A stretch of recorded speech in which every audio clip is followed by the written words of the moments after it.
Hello everybody, welcome back to the channel. My name is Repeat Run, and today we're going to be doing another Far Cry 6 tier list. This is going to be a bit of a different one because I have multiple different types of unique weapons in this. So we've got the LMGs, the bows, and the grenade launchers slash rocket launchers. We're going to be talking about each of these because I didn't feel like making their own list of just talking about 3 weapons, 2 weapons, 4 weapons. Figured we should include them all. So let's get started. We're going to start out with the LMGs first, and our first LMG is the Sink or Swim. This is a unique RPD. This one has incendiary rounds in it, which incendiary rounds are okay in an LMG. You can take out vehicles pretty easily. They work okay against people. Mostly it's just that you have so many bullets that you can spray at them that it's not too bad. It's got the American suppressor on it, which is okay. I don't really see the point in putting a suppressor on the LMGs, but whatever. It's also got a micro reflex sight, so that's kind of nice. And then for its mods, it's got Keep It Cool, which makes it so suppressors cool down faster. Nice. And Nimble Shooter, so you can actually move faster when ADSing with this. You're still not going to move very quick because the LMGs do impede your movement when you're firing them. Sink or Swim is okay. I thought it was just fine. I'm going to put it into B tier. It works well for killing vehicles. It's okay against enemies. I think B tier is fine for it. Next up, we've got the Impact Driver. This is the unique MG42. This one has armor-piercing rounds, which if you've seen the other videos, you know how big a deal armor-piercing rounds is in this game. I believe this can 2-shot headshot pretty much anything, at least humanoid thing. Not so much animals, but you can kill them extremely fast with this thing too. It has the tactical sight on it, which I would rather not this thing have a sight on it, or at least just a basic sight. This one's an okay one to pick. But this does have a decent amount of recoil when you're firing it, so it's a little bit hard to keep controlled. It has Nimble Shooter, so you can also move faster when aiming with this weapon. Okay. And then it has Gut Wrencher, which makes it so you do more damage with body shots, which is useful because you're likely not going to be able to hit headshots as easily with this weapon as you will with like any of the assault rifles or sniper rifles or anything like that.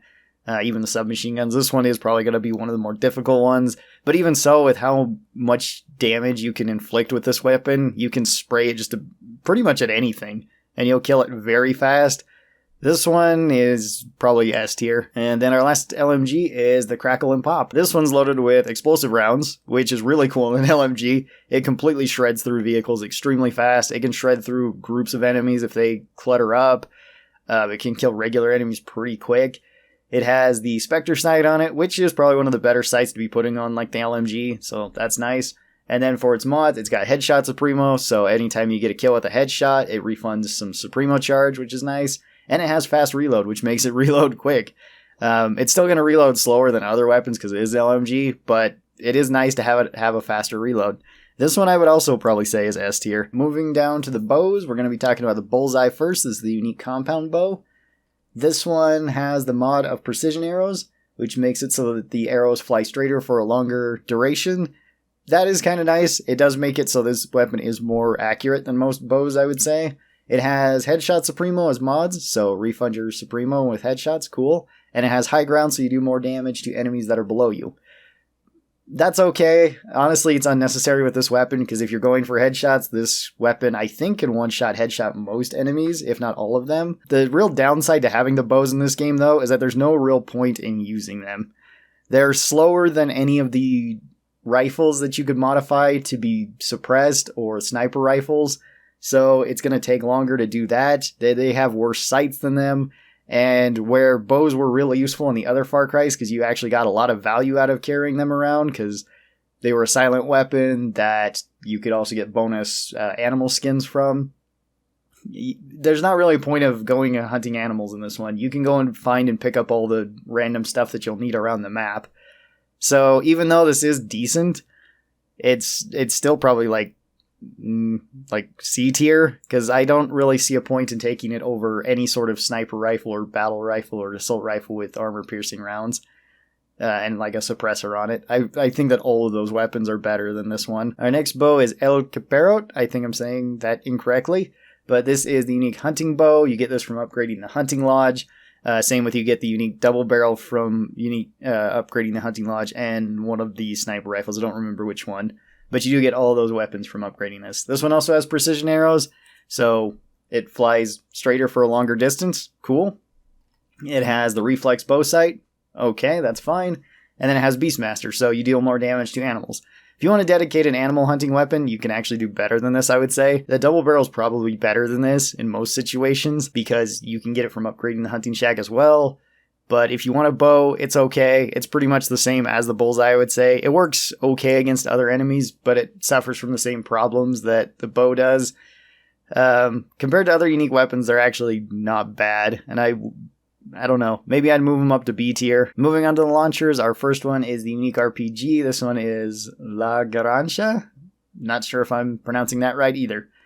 This one has no mods on it whatsoever. It's just firing regular RPG rounds, but it does have extra additional mods to it. It has the Gunslinger, which makes it so that you can draw and holster this weapon quicker. Okay, I don't know when that would ever really come into effect with the rocket launcher. And it has Press the Advantage, which makes it so this does more damage to weaker enemies. It's the RPG, you're probably going to kill something with one shot. So really all you're getting with this over a regular RPG is that you're getting a cool skin on it. Which I mean is still good. The RPG is really good for knocking out pretty much anything that you want it to knock out. It can kill people really easy. It can kill animals really easy. It can kill vehicles. It can kill helicopters and stuff like that pretty easily. I think I'm just going to put this one into A tier because even though, yeah, it's really good and you could argue the RPG is S tier for just blowing stuff up, the mods just don't make any sense for it. It doesn't help it in any way. So I think I'll put it there. Our next gun is El Capero. Again, don't know if I'm pronouncing that right or not. This one is the unique M32 grenade launcher, I believe.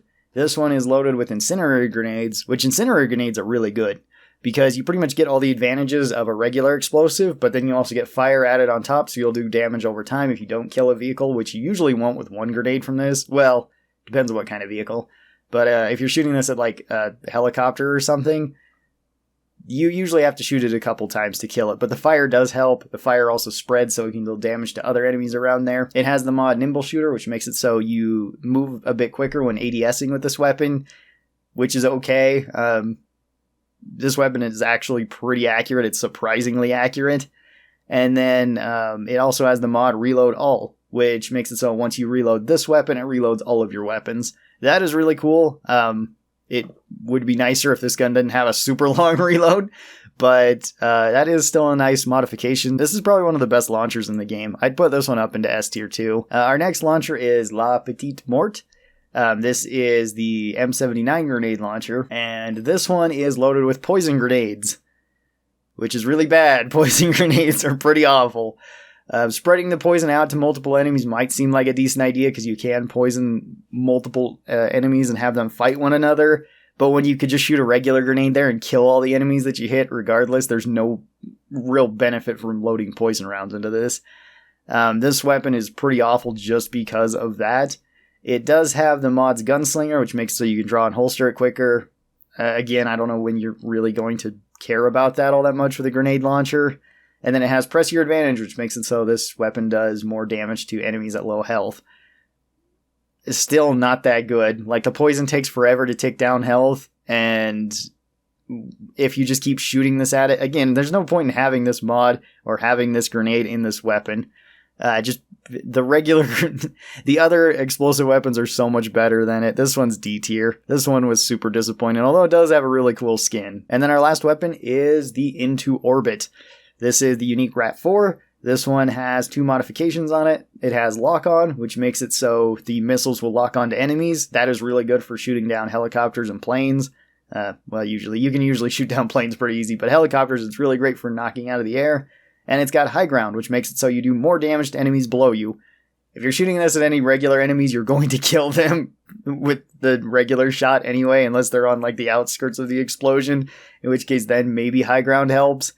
But that seems a little bit redundant for this one too. The lock-on, though, is really nice. This one's also S tier. I'd also put it up there. That does it for all the LMGs, bows, and launchers. Next time we're going to be looking at the sniper rifles, and then after that we're going to be looking at all of the sidearms, which should be interesting. Tell me what your thoughts are on this. If you'd like to see more of this stuff, be sure that you get subscribed. That way you get notifications whenever I post these videos. Special thanks to the supporters of this channel. These are my members over here on YouTube and my patrons over on Patreon. They get early access to videos like this. And if you would like to be a part of that, help support the channel, you can. There's a link down in the description of this video. to either one of those. Thanks everybody who does that. I'll see you guys next time. Till then, stay cool. Bye-bye.